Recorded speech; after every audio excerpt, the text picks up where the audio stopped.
Today we're going to be talking about Pascal's triangle and the binomial theorem. So as an introduction, what is Pascal's triangle? And we're going to be talking about how to use this Pascal's triangle to find polynomials. And lastly, if you don't want to use Pascal's triangle to find polynomials, how to use the binomial theorem to do that.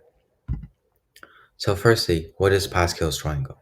Well, it's a triangular array constructed by summing adjacent elements in preceding rows. So there's a few things to that, which I'm going to break it up into three parts.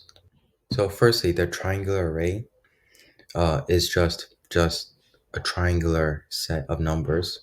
Secondly, summing, which is just addition. But thirdly, adjacent elements in preceding rows just mean numbers next to each other in the rows before. So let's just give some examples. It's pretty easy to see how these red arrows point towards what the sum is. So let's say 1 and 2 are adjacent elements in the rows before 3. So you just add them up and you get 3. For the ones on the side, there would always be a hidden 0, so that whenever you add 1 to something, it would just be this hidden 0. So that means that this row and this row are just going to be 1s. So how do you create polynomials using Pascal's triangle?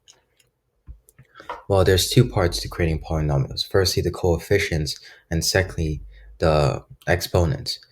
The coefficients come from these Pascal triangle numbers. For example, x plus 1, y to the power of 3 is just 1, 3, 3, and 1, which you can see here is also 1, 3, 3, and 1.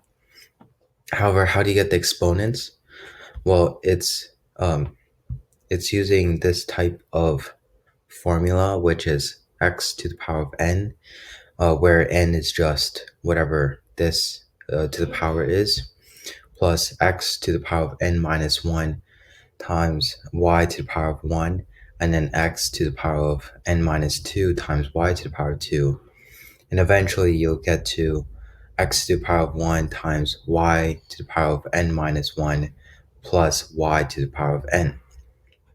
For example, here, if n was 3, it'd be x to the power of 3 plus x to the power of n minus 1, which is 3 minus 1, which is 2, and etc. So how do you expand without drawing the triangle then? Well, you would use something called the binomial theorem. You can see these exclamation marks, which are called factorials, which are basically just this. Basically, 1 factorial is 1, 2 factorial is 2 times 1, 3 factorial is 3 times 2 times 1, and etc. For example, 4 factorial would be 4 times 3 times 2 times 1. So how do you expand? Well, it's basically the same thing as before. However, you don't have the triangle to find the coefficients, meaning the only difference here is this. So mainly I'm going to be explaining how to find the coefficients. So let's say, as before, n is just whatever this number is. You would do n divided by 1 factorial, and then the next coefficient would be n times n minus 1 divided by 2 factorial, and then the next coefficient would be n times n minus 1 times n minus 2 divided by 3 factorial, and so on.